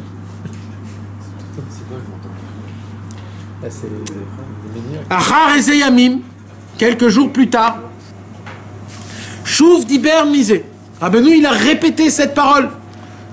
Que dois-je faire que pour atteindre ce trésor? Il se tient devant moi une montagne de feu. Vesachak ve'amar. Et là, Rabbeinu, il a rigolé, il a dit, Kvar nodal yadavar. J'ai déjà trouvé. Que faire? Mal à sot lésé, pour que je puisse rentrer dans cette montagne de feu pour prendre ce trésor énorme. On ne sait pas ce que c'est. Mais on apprend de quoi de là, mes amis? Les chemins où Rabbeinu il devait passer. Qu'est-ce qu'il devait atteindre? Par où il devait y aller? Quelles choses qu'il devait atteindre? C'est des choses qu'on ne peut même pas s'imaginer. Un jour, Rabbeinu il a dévoilé une Torah. Il a dit, vous savez, cette Torah, vous l'avez entendue. Mais ce que vous ne savez pas, c'est que moi, j'ai payé 200 pièces d'or dans le ciel à un chômeur, à un garde qui gardait cette Torah. Et moi, je lui ai payé 200 pièces d'or pour qu'il me donne cette Torah dans le ciel. On ne sait même pas ce que ça veut dire. Il n'y a même pas dans le ciel des pièces d'or. C'est que ça veut dire quoi? On ne comprend pas, on ne sait pas ce que c'est. Mais Rabbeinu, d'où il a puisé ses Torot, d'où il a puisé ses enseignements, ses paroles, ses renforcements, toutes les choses qu'il nous a dévoilées pour nous ramener vers Akadosh Baruch Hu. Il les a pris dans des endroits que nous, on n'imagine même pas. Un jour, Rabbeinu, il a dévoilé la Torah numéro 9. Ki ikar achayut mekablin me'atfila. Quand Rabbeinu, il a dévoilé cette Torah, il y avait Rabbi Naftali qui a entendu la Torah de la bouche. Hein? Ki ikar achayut mekablin me'atfila. Car l'essentiel de la vitalité, on arrive à la prendre où? Dans la prière. La prière, quand un homme il prie, un homme, il prend toute sa vitalité dans la prière. Alors que c'était juste, Rabbi Naftali, il avait entendu ce commencement de Torah là. Et Rabbi Naftali, un jour, il a dormi. Et quand il a dormi, il a rêvé qu'il monte dans le ciel. Il monte dans des cieux, il monte très très haut. Et dès qu'il arrive dans un endroit qui est très très haut, il voit qu'il descend un ange énorme. Un ange, il descend vers lui. Et il lui dit, dis-moi quelque chose de ton maître. Et Rabbi Naftali, il avait juste entendu le commencement de la Torah 9. Ki karachayut mekablin matfila. Toute la vitalité, on la prend de la prière. Et dès que Rabbi Naftali, il a dit Ki karachayut mekablin, l'ange, il est monté tellement d'une vitesse tellement grande qu'il n'a plus vu. Et dès qu'il a terminé Ki karachayut mekablin matfila, il n'a plus vu l'ange. Il n'a pas compris ce que c'était. Quand il s'est réveillé le matin, il est allé vite chez Rabbeinu. Il a raconté à Rabbeinu, j'ai rêvé que je suis monté dans un monde et qu'il y a un ange qui est énorme, qui est descendu avec ses ailes sur moi, il était énorme, et il m'a dit, dis-moi quelque chose de ton maître. Et je lui ai dit la Torah tête, je lui ai dit le commencement, le premier paragraphe. Et Rabbeinu lui a dit, qu'est-ce qui s'est passé? Rabbeinu a dit, alors Rabbi Naftali lui a dit, j'ai rien que dit les premiers mots, l'ange il a commencé à s'élever, à monter d'une vitesse que j'ai même pas vu où il a terminé. Il a dit, vous croyez qu'en haut on reçoit mes paroles comme en bas? En bas vous entendez des torotes, vous croyez que c'est rien du tout? En haut, quand ils entendent un mot de moi, qu'est-ce qui se passe? Qu'est-ce qui se passe? Tu as dit 3 mots de ma Torah. L'ange, il est tellement monté en haut que tu l'as même plus vu, tellement qu'il est monté en haut. Tellement qu'il a compris des choses chez Hachem. Vous, en bas, vous entendez ma Torah. Vous croyez que c'est juste un enseignement ou alors un petit conseil dans la voie d'Hachem. Mais vous ne savez pas ce qu'il y a dans le ciel. Vous ne savez pas ce que moi je fais dans le ciel avec mes Torahs. Les mondes qui bougent. Les choses que vous créez. Les anges en haut, ils tremblent. Ils tremblent. On raconte sur le Baal Shem Tov que des tzadikim de l'époque des Rishonim, le Rosh, le Ritva, le Ran, ils sont descendus chez le Baal Shem Tov et ils ont dit au Baal Shem Tov, Baal Shem Tov, c'est quoi les Torotes que vous dévoilez? Le Baal Shem Tov, il dit, qu'est-ce qu'il y a? Qu'est-ce que j'ai fait? Les Rishonim, ils disent, mais vous nous faites honte. Vous nous faites honte avec les Torotes que vous dévoilez. On a honte. Comment vous avez atteint des Torotes aussi grandes comme ça? Nous, qu'on était des Rishonim, etc., on n'a jamais atteint. Cette même histoire, Rabbi Israël raconte sur Rabbeinu. Rabbi Israël raconte que quand Rabbeinu il dévoilait des Torotes, Rabbi Israël raconte que Rabbi Shimon Bar Yochai, Rabbi Akiva et tous les grands tzadikim, et il dit Rabbi Israël, et le Baal Shem Tov, il est descendu chez Rabbeinu, et il a dit à Rabbeinu, arrête! On a honte! Tu dévoiles des torotes que jamais au monde il a eu des torotes pareilles. On ne sait plus où se mettre dans le ciel. On a honte. Comment tu fais de dévoiler des choses comme ça? Comment c'est possible des choses comme ça? Nous on est là. On s'endort, on baille. On est fatigué. On est comme ça. Et on a des trésors. On a des trésors mes amis. Des trésors que Rabbeinu nous a dévoilés. Mais il y a quoi? Il y a une montagne de feu. Une montagne de feu. C'est quoi la montagne de feu? Il n'y a pas de montagne de feu. C'est quoi une montagne de feu? En vérité, le feu, il est que en bas. Le feu, il monte. Quand tu allumes un feu, une montagne de feu, c'est quoi en vérité? C'est pas que tout, c'est du feu. C'est juste, ça brûle par terre, mais le feu, il est grand, donc il fait une signe de la montagne. Mais en vérité, le feu, c'est rien du tout, le feu. Parce que quand tu sautes dans le feu, tu te brûles pas. Pour brûler Chas Shalom, il faut rester dans le feu pour que le feu il t'attrape. Mais si par exemple il y a les motos qui sautent dans le feu ou les cascadeurs qui rentrent dans le feu, qu'est-ce qui se passe? Alors là Rabbeinu il dit il y a une montagne de feu. C'est-à-dire quoi qu'il y a une montagne de feu? Toi tu vois le feu, t'as peur. Tu t'approches du feu, qu'est-ce qui se passe? Tu brûles. Tu te dis c'est impossible à pénétrer. Mais ce que tu sais pas c'est que si tu cours derrière, si tu recules, et si tu commences à courir, et tu vas sauter sur le feu, tu vas ni être brûlé, ni sentir le feu. Rabbeinu, il dit, tout ce monde-ci ressemble à quoi? À une montagne de feu. On a tous peur du Yetzerara. On a tous peur de se lever le matin à 6 h du matin pour prier Shacharit. Mais non, mon frère, laisse-moi dormir jusqu'à 9 h. Mais t'imagines si je me levais à 6 h du mat? Mais je ne pourrai pas tenir. Ça s'appelle une montagne de feu. Quand on te dit d'aller au mikvé, Tu regardes le mikvé, tu vois la couleur de l'eau. Tu dis, oh là là, mais jamais de la vie, je me trempe dedans. Ça s'appelle une montagne de feu. Mais ce que tu sais pas, c'est que si tu la passes, t'as un cadeau énorme. C'est un trésor qui n'a pas de valeur. Le problème, c'est qu'on n'y croit pas. On n'y croit pas combien on peut atteindre dans ce monde-ci. Vous savez, mes amis, aujourd'hui, il faut regarder comme c'est dans ce monde-ci. À l'époque... Mais Mechila, la montagne de feu, c'est pas plutôt la vera ou la mauvaise chose que... C'est-à-dire que le Yetzirara, il nous amène à faire des avérotes. C'est pas plutôt ça, la montagne de feu? C'est aussi ça. Que le mikvé, parce que le mikvé, c'est pareil. Non, c'est le Yetzer que t'as pour aller au mikvé. C'est le Yetzer que t'as pour t'empêcher d'aller au mikvé, la montagne de feu. Bon, je parle du Yetzer. Mais t'as raison, on peut le dire aussi, le Yetzer, le feu, c'est aussi l'état avot. C'est l'état avot. Le manger, de glander, de rigoler, de perdre son temps, comme si de croire qu'on a tout le temps, etc. Vous savez, mes amis, tout ce que je vous parle, vous le savez déjà très bien. Ce cours-là, c'est pas un cours où normalement vous devez apprendre des choses. Vous savez, mes amis, il y a plein de gens qui n'aiment pas les livres de Rabbi Israël. Rabbi Israël, il a écrit un livre en français, il s'appelle le livre Discussion. Ou alors en hébreu, Israël Sabbat. Il y a des gens qui ouvrent ce livre et ils n'arrivent pas à accrocher. Pourquoi ils n'arrivent pas à accrocher? Parce qu'ils veulent apprendre des choses. Ils veulent être des chachamim, ils veulent être des sages. Mais ce qu'ils n'ont pas compris, c'est que Rabbi Israël, c'était le number one du tam. Le tam, tu peux pas, on ne lui apprend pas des choses, il ne comprend pas. Le tam, il faut lui dire des paroles simples. Il ne faut pas l'apprendre, il faut juste lui faire rappeler des choses. Ce cours ce soir, mes amis, on ne vient pas pour apprendre des nouvelles choses. On vient pour se rappeler. On vient pour rappeler à notre corps. Vous savez, mes amis, combien ça fait du mal à notre corps, ce qu'on parle. Le corps, il ne peut pas supporter ce qu'on est en train de dire. Parce que là, on est en train de parler contre notre corps. Notre corps, nous, on l'arrange, on lui fait des massages, des crèmes, et du shampoing, et du truc, et ça c'est pour ça, et ça c'est pour le vitamine E, et ça c'est pour les vitamines de je ne sais pas quoi, et on met des crèmes, et des crèmes, et des trucs, et je vais bronzer. Oh! Oh, calme-toi!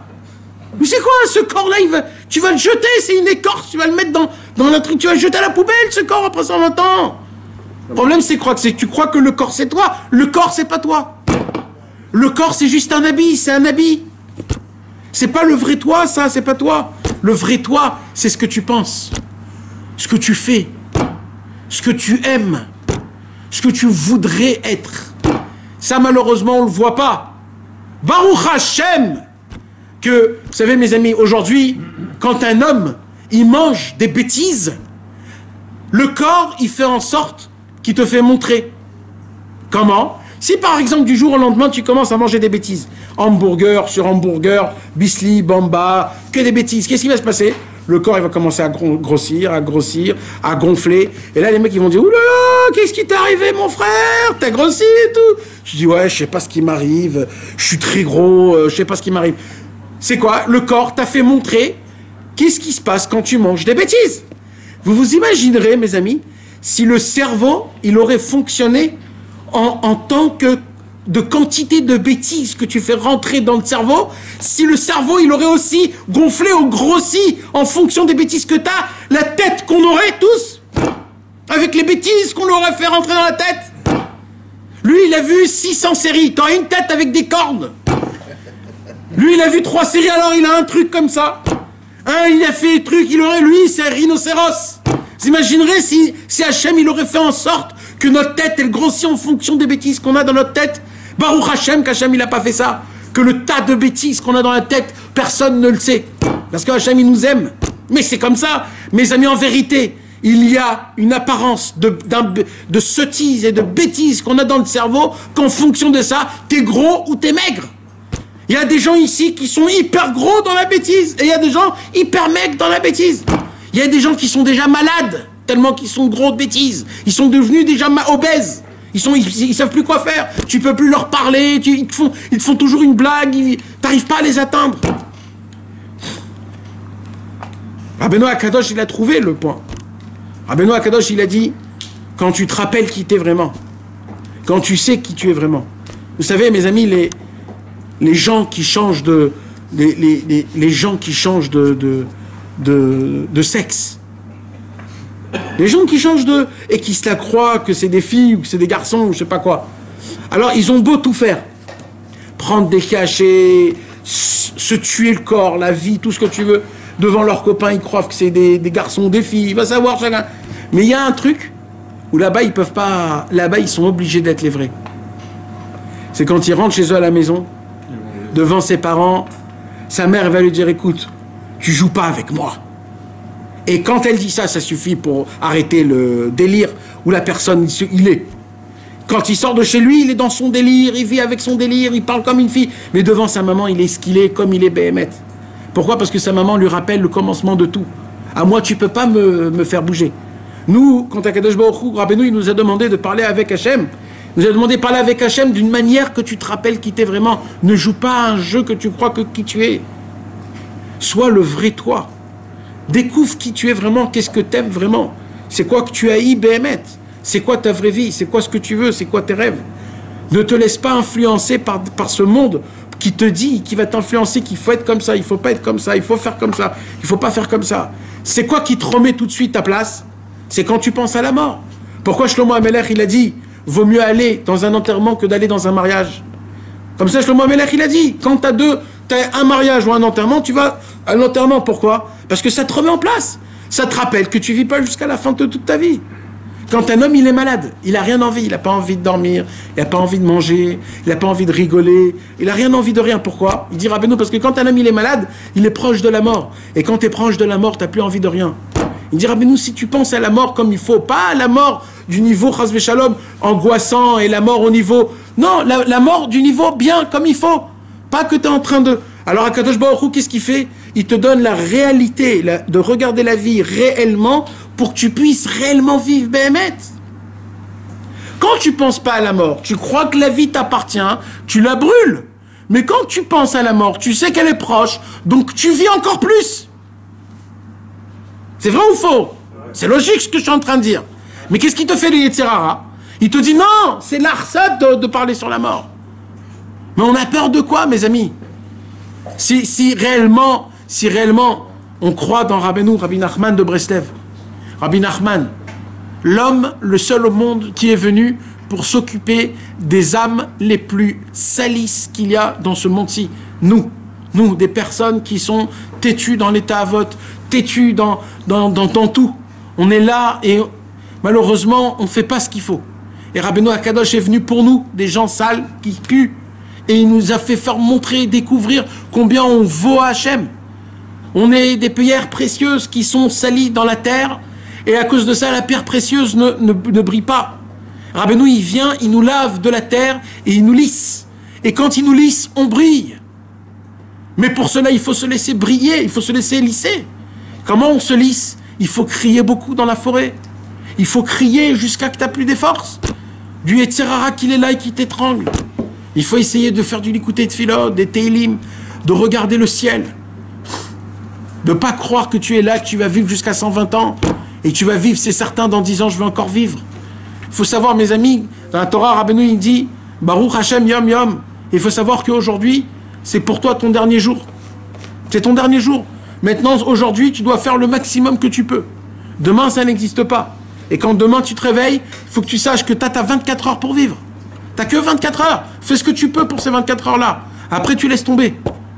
Ces paroles-là, mes amis, il faut se le dire. Il faut se le répéter. Il faut se les dire à nous-mêmes. Il faut se dire, dans le hitbo des doutes, il faut se dire, Nathan, tu te rappelles de ce que tu as dit hier soir? Hier soir, tu as dit qu'il faut faire comme ça, il faut se parler. Il faut se dire, il faut se réveiller. Et vous allez me voir, mes amis, le corps, il écoute. Le corps, il écoute vraiment. Si tu parles réellement à ton corps, le corps écoute. C'est impressionnant, il faut l'essayer. Il faut être têtu, il faut en parler un quart d'heure, 20 minutes à ton corps. Tu vas voir comment ton corps, il t'écoute. Ça fait de l'effet. Rabbeinu, il ne dit pas stam des choses. Mais le problème, c'est que nous, on croit partout qu'il y a un feu qui me sépare de mon avodat Hashem. Une montagne de feu, pas juste un feu, une montagne de feu. Maintenant, c'est quoi qui fait le feu, mes amis? Qu'est-ce qu'on a dit tout à l'heure? Il brûle, il consomme et il brûle. D'accord? Il fait mal, il fait chaud. Il te brûle de chaleur et il te consomme, il te brûle. Dans l'avodat Hashem, mes amis, pour atteindre le trésor, c'est quoi le trésor? C'est l'acte de se sentir toujours proche de Dieu d'être toujours connecté avec Hachem, pour ressentir cette chose-là à travers chaque mitzvot, à travers chaque avodat Hachem qu'on fait, on est obligé de passer par du feu. Celui qui obtient une mitzvah, une avodat Hachem, un travail, et qu'il n'a pas passé devant le feu, ça ne s'appelle pas un trésor. Pour que ça puisse être appelé un trésor, tu es obligé de passer par le feu. Si tu as fait Shabbat, et pour toi c'était facile de faire Shabbat comme si de rien n'était, ton Shabbat que tu as eu, c'est pas un trésor. Tu veux savoir, pour que ton Shabbat il soit un trésor, qu'est-ce qui doit être ce Shabbat? Il faut que tu passes dans du feu avant. Pourquoi? Parce que le feu, ça te brûle. Le feu, ça te consomme. Le feu, il te prépare à la chose. Donc un homme qui passe pas par le feu, il n'a pas de trésor. Rabbeinu, il nous apprend qu'en vérité, pour trouver un trésor à travers chaque sorte d'avodat Hachem, tu es obligé de passer par le feu. Pourquoi tu es obligé? Hein? Faut le mériter. Mais bien sûr, c'est un travail. Et ça fait mal des fois. Et des fois, tu sais pas comment on fonctionne. Mais c'est comme ça, mes amis. Et plus c'est difficile, plus tu reçois. Et il faut être content. Il faut être content. Il ne faut pas croire que c'est des choses qui sont difficiles ou des choses qui sont malsaines ou mal faites. Vous savez, mes amis, les générations d'aujourd'hui, c'est des générations qu'il n'y a jamais eu à l'époque. Ça veut dire, par exemple, dans le premier millénaire, les Neshamot, c'était des Neshamot. Et le deuxième millénaire, c'était à peu près plus ou moins les mêmes Neshamot. Il y avait des Tzadikim, il y avait des Rechaïm, et il y avait des gens au milieu. Et comme ça, chaque millénaire, les mêmes choses. Il y avait des Tzadikim, il y avait des Rechaïm, etc. Mais les générations d'aujourd'hui, mes amis, c'est des générations qu'il n'y a jamais eu auparavant des Neshamot qui sont pareils. Quoi? Alors je vais vous expliquer. Vous connaissez le thème qu'on appelle Or Vekeli. C'est quoi Or Vekeli? C'est la lumière et son récipient. Une lumière, pour qu'elle puisse exister, il faut qu'elle ait un récipient. Le récipient, qu'est-ce qu'il fait? Il maintient la lumière pour qu'on puisse profiter de cette lumière. S'il n'y a pas de récipient, la lumière ne peut pas tenir. Elle ne peut pas attraper. Tu peux pas la voir. Maintenant, à l'époque, à la création du monde, Akadosh Baruch Hu, il a fait faire des lumières avec des récipients que un fonctionne avec les autres. Ça veut dire il y a une lumière jaune avec un récipient jaune. Le jaune avec le jaune, ça fonctionne, ça marche, ça rentre l'un dans l'autre. Après une lumière rouge avec un récipient rouge, ça fonctionne, ça marche tout comme il faut. Mais ce qui s'est passé, c'est qu'il y a eu un moment où les lumières, ils ont grandi et les récipients, ils ont rapetissé. Et qu'est-ce qui se passe quand tu mets une lumière dans un récipient qui ne fonctionne pas? Le récipient éclate et la lumière s'en va. C'est quoi la lumière? C'est la neshama. C'est quoi le récipient? C'est le corps. Le corps, il est fait en sorte, il est fait d'une manière qui maintient la neshama de l'homme. C'est quoi? C'est la lumière. À l'époque, chaque lumière valait au récipient. C'est pour cela qu'il y avait ou des tzadikim, ou des rechaïm, tout était comme il faut, on comprenait tout. Mais vous voulez savoir ce qui se passe dans ce monde-ci aujourd'hui actuellement? Aujourd'hui actuellement, notre neshamot, c'est un concentré de lumière qui est énorme. Dans un récipient qui est tout petit, notre corps, il n'est pas apte à recevoir la lumière de notre neshama. C'est pour ça qu'on est des schizophrènes tous. C'est pour ça qu'on est des fous. C'est pour ça que d'un côté, on veut faire la vodat Hashem et d'un autre côté, on veut faire des ta'avot. On ne comprend pas comment c'est possible qu'on a des bonnes, grandes volontés, mais d'un autre côté, on n'arrive à rien faire. C'est parce que le corps qu'on a, c'est un corps qui ne vaut pas en fonction de l'âme qu'on a. C'est pour ça qu'il y a des enfants qui tournent mal.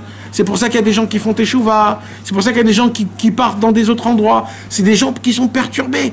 Pourquoi? Parce qu'on a une lumière qui est énorme, énorme, énorme. Et notre récipient, le corps, il n'est pas apte à recevoir. Pourquoi, mes amis? Parce qu'on nous a donné les derniers corps qui restaient. Comme c'est la fin de tous les temps, la neshama, elle reste une neshama. Mais le corps, il y a plein de corps dans le ciel. Il faut le réparer, ces corps. Alors on nous a donné les corps, les derniers, ceux les plus problématiques.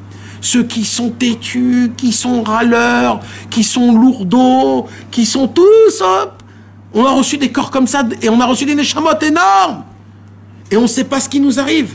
C'est pour cela, il nous dit, Rabbeinu, ne croyez pas chaque chose qu'on vous raconte Vous dites quoi? Ouais, je suis fatigué, ouais, c'est pas pour moi, je suis pas très chaud, on va dans la forêt, ouais, je sais pas, peut-être demain, peut-être après-demain. Mon frère, sache une chose, si c'est pas maintenant, ça sera jamais. C'est ton corps qui est en train de te parler, t'as pas pigé, c'est ton corps. Et laisse écouter ta neshama, tu verras que ton corps, il va écouter ta neshama. Le corps, il a une possibilité de pouvoir s'annuler à la lumière de la neshama. Il faut juste donner de la chance à la neshama. Tente le travail, tu verras comment ça fonctionne. Les traits de caractère, du corps. Le corps. La neshama, c'est beaucoup plus haut que ça. La neshama, c'est des envies très fortes, c'est des sensations qui sont très hautes. Les traits de caractère, c'est le corps. Paresseux, nerveux, coléreux. Ça, c'est des choses qu'il faut combattre. Comment tu combats? Par la lumière de la neshama. C'est quand que la neshama, elle vit. Quand tu vas dans la forêt, tu cries. Quand tu pries, quand tu trempes au mikvé. Quand tu cries à Hachem. Quand tu lis le Tikkun HaKlali, Teilim, l'écouter de Filote, la neshama, elle prend de la lumière énormément. Et elle donne au corps, parce que c'est le corps qui fait ça. Et là, le corps, il commence à être maté. Tu mates ton corps. Comment tu mates ton corps? Chaque mot de Teilim, chaque mot de l'écouter de Filote, ça le mate, c'est un bâton, c'est un coup de bâton qui te frappe. Il dit Rabbi Israël, malheur à l'homme qui croit qu'on ne peut pas tuer le Yetzer Hara. Il suffit des paroles du l'écouter de Filote pour le Yetzer Hara. Rabbi Israël, il dit, à chaque fois qu'un homme, il tombe, le Yetzer Hara, il lui prend et il lui donne des coups. Alors Rabbi Israël, il dit, alors qu'est-ce que tu dois faire? Rabbi Israël, il lui dit, prends le l'écouter de Filote. Parce que chaque mot du l'écouter de Filote, toi aussi, tu prends un bâton et tu lui donnes des coups. Où on a entendu des paroles comme ça, mes amis? Qui a dit des paroles comme ça? Qui parle de comment frapper le Yetzer Hara? Comment l'avoir? Comment le frapper? Baruch Hashem qu'on a des kelim, on a des ustensiles, de quoi battre le Yetzer Hara, de quoi faire pour avancer. Le travail, il est facile, il n'est pas difficile. Il faut juste y croire, il faut juste avancer. Et il faut se prendre dans la guerre comme si c'est ou maintenant ou jamais. Sinon, on ne pourra jamais comprendre.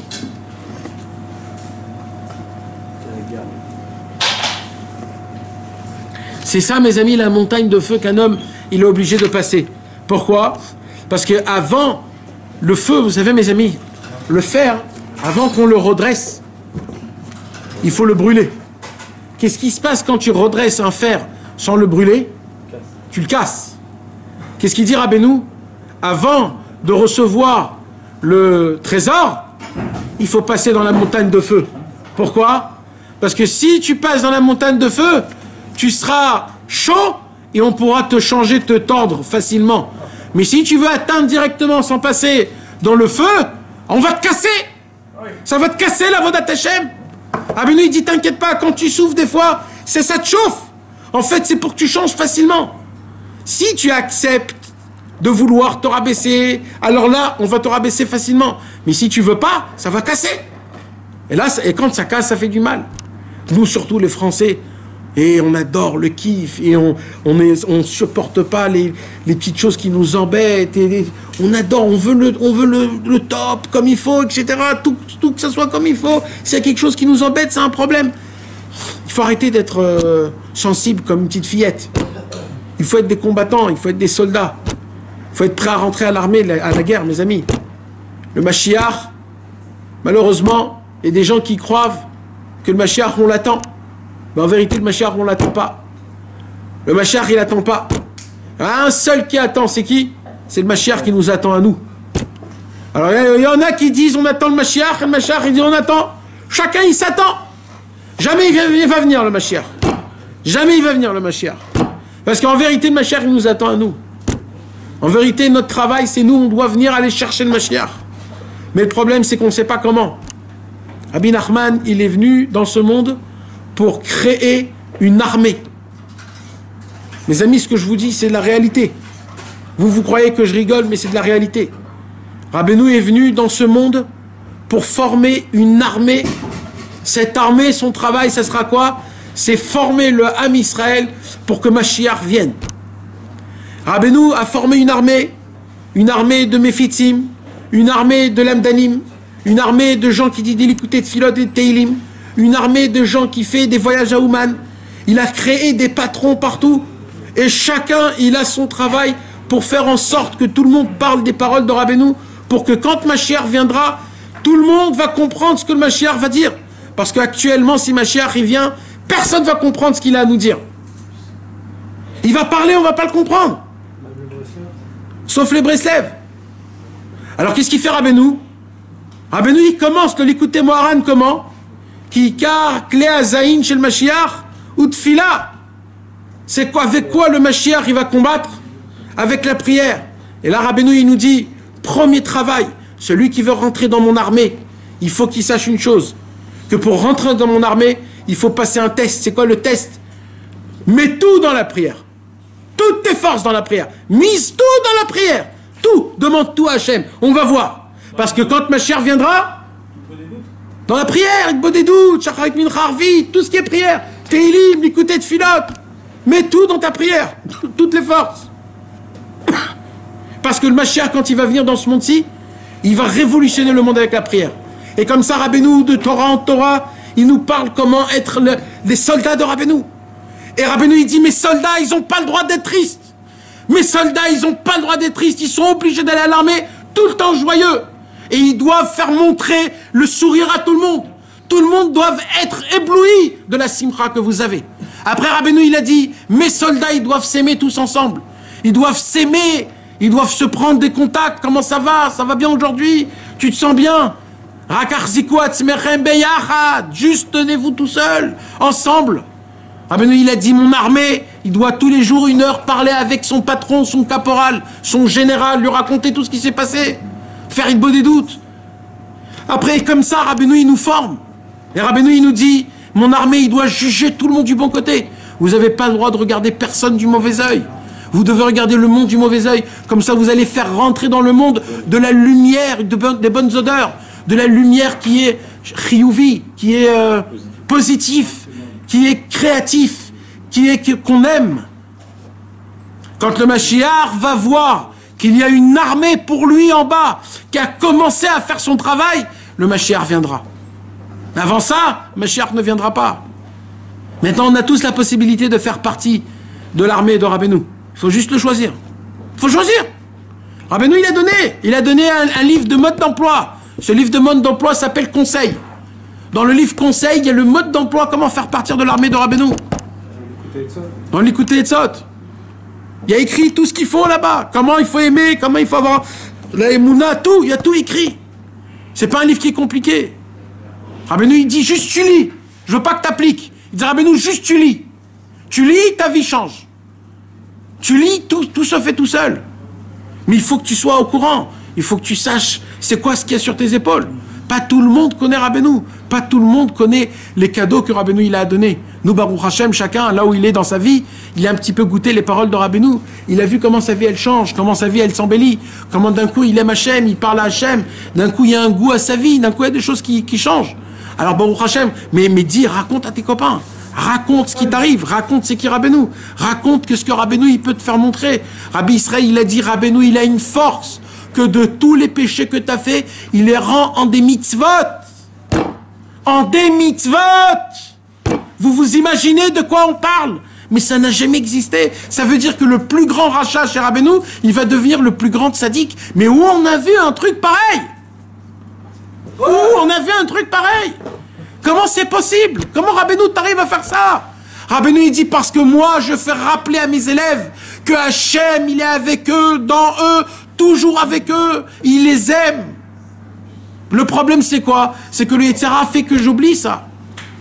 Il dit Rabbeinu, vous savez pas combien Kadosh Baruch Hu il est à côté de vous, il vous aime. Combien Kadosh Baruch Hu il est là, il attend que tu le regardes, il attend que tu lui dis merci papa, merci Hachem que tu m'as donné un toit, merci Hachem que je mange, tout c'est grâce à toi Hachem. Combien je dois te remercier Hachem. Tous les cadeaux que tu me fais, que je suis toujours en bonne vie, en bonne santé. Ce matin, je me suis réveillé, je respire, je mange, je rigole, j'ai des amis, j'ai des habits, j'ai une maison, j'ai de la famille. C'est des cadeaux qu'Akadosh Baruch Hu nous donne. Nous, on doit penser, réfléchir à ça. On doit essayer tous les jours un petit peu à se connecter, tous les jours un petit peu à étudier, à se rapprocher du tzaddik, à se rapprocher de Rabbeinu, à essayer de penser au tahlit. C'est quoi le tahlit? Le but de ce monde-ci. À chaque fois, un homme, avant de dormir, il doit se poser la question, est-ce que j'ai fait aujourd'hui ce qu'il fallait pour le but? Est-ce que je me suis rapproché un peu plus de la vie ou de la mort aujourd'hui? Qu'est-ce que j'ai fait? Et c'est pas grave, la réponse c'est quoi? C'est juste d'essayer de faire une conclusion pour demain matin. Quand je vais me réveiller demain, je vais essayer de chercher quelque chose qui va me rapprocher plus de la vie que de la mort. Et si j'ai fait ça aujourd'hui, je suis hyper content, Baruch Hashem. j'ai fait mon tahlit, j'ai pensé au but de ce monde-ci. Ça vaut tout. Il n'y a pas plus beau que ça. En pensant à la mort, on se rapproche de la vie. Exactement. En pensant à la mort, tu te rapproches de la vie, de la joie, de tout. Parce que tu sais que tout est momentané. C'est maintenant qu'il faut profiter. C'est la racine de la pensée. Nahon, c'est comme par exemple quelqu'un, il est en vacances. Alors, toujours il pense quand il va revenir. Sa famille lui dit, mais arrête de penser quand on est en vacances là. Il dit, non, quand je pense quand je vais revenir, en fait, ça m'apprend que maintenant, il faut que je kiffe encore plus. Parce que je sais que c'est proche, la fin. Donc c'est ça. Donc quand, dans cette vie, quand je pense que c'est proche la fin, c'est maintenant que je vais faire tout ce que je peux faire. C'est ça le travail. Maintenant le Inyan, c'est quoi? Kiffer, ça veut dire quoi?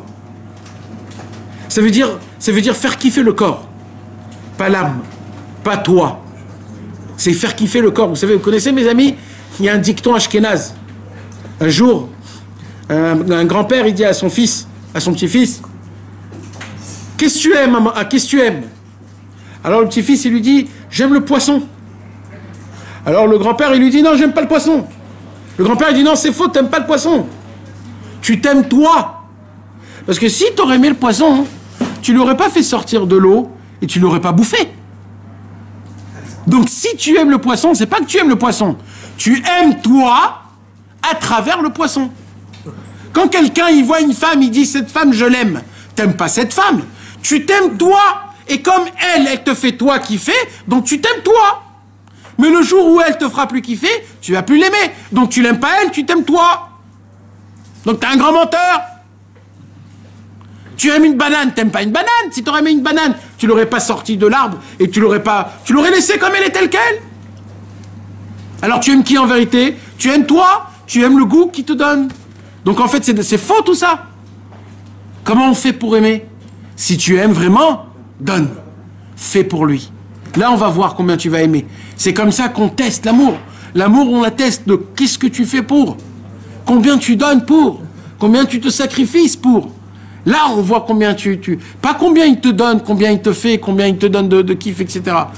Comme ça avec le tzaddik, comme ça avec Hachem. Comment nous, on veut ça, on veut aimer Hachem. Tu aimes Hachem, qu'est-ce que tu fais pour lui? Qu'est-ce que tu fais pour lui? T'as pensé à lui aujourd'hui? T'as donné une petite pièce de tzedaka? T'as été content que t'as mis les téphilines ce matin? T'as chanté, t'as dansé? Pourquoi t'as pas chanté, t'as dansé? Combien de juifs ne mettent pas les téphilines? Combien de juifs ils sont en Israël qui mettent les téphilines? Pas beaucoup, toi t'en fais en partie. Tu chantes pas et tu danses pas? Chante et danse, mon frère! T'as mis les téphilines, la couronne d'Hachem Itbarach, comme ça on appelle ça dans le Zohar. Kitre de Malka. On met les tzitzit tous les jours, on a une kippa. On est allé chez Rabbeinu à Ouman à Rosh Hashanah. Rabbeinu, il a dit, celui qui est venu à Ouman à Rosh Hashanah, Raouilo l'ismor kol Hashanah. Il est obligé d'être content toute l'année qu'il est venu à Ouman. C'est des choses qu'on ne peut pas comprendre. On n'y croit pas tellement que c'est pas possible. Que des gens aussi bas comme nous, ils peuvent avoir des cadeaux aussi énormes que même à l'époque, ils n'avaient pas des cadeaux pareils. Rabbeinu nous a dévoilé des cadeaux secrets énormes comme ça. Ce n'est pas pour rien. C'est parce que nous, on est des gens qui sont très sales. Donc on a des médicaments qui sont très forts. C'est des médicaments très forts. C'est comme à l'époque, mes amis. À l'époque, pour devenir riche, c'était très difficile. Pourquoi? À l'époque, pour devenir riche, il fallait par exemple labourer plein de terre ou alors acheter plein de ce qu'il fallait à l'époque. C'était très difficile. Mais aujourd'hui, la richesse, aujourd'hui, tu peux être assis derrière un bureau et faire plein de millions de dollars. Aujourd'hui, tu n'es pas obligé, comme à l'époque, pour être riche, il fallait voyager de pays en pays, de faire des trucs et des business. Aujourd'hui, tu peux gagner de l'argent assis sous ton bureau, des millions et des millions. Pourquoi? Qu'est-ce qui s'est passé? Ça s'appelle la modernisation. Le monde a changé. Internet, etc., etc. À l'époque, pour devenir des tzadikim, il fallait souffrir. Il fallait jeûner. Il fallait se sacrifier. Il fallait se mortifier. Mais aujourd'hui, pour devenir des tzadikim, tu peux t'asseoir derrière un bureau. Pourquoi? Parce qu'il y a Rabbeinu dans le monde. Parce que Rabbeinu, il a créé un concept. Ce concept, si tu le fais, tu deviens un archi-milliardaire. Mais il faut le croire pour ça. Il faut tenter ta chance pour ça. Il faut le mettre en application pour voir que ces paroles, ils sont émettes. Et celui qui le croit, il va voir combien il gagne. Mais pour ça, il faut mettre en application. Bezrat Hashem qu'Akadosh Baruch Hu nous donne la puissance, la émouna, de pouvoir servir Hashem en pensant à notre but, pour avoir de la simcha, la vraie simcha, pas la simcha du corps, la simcha du Olam Haba, qu'on puisse le servir comme il faut, Bezrat Hashem.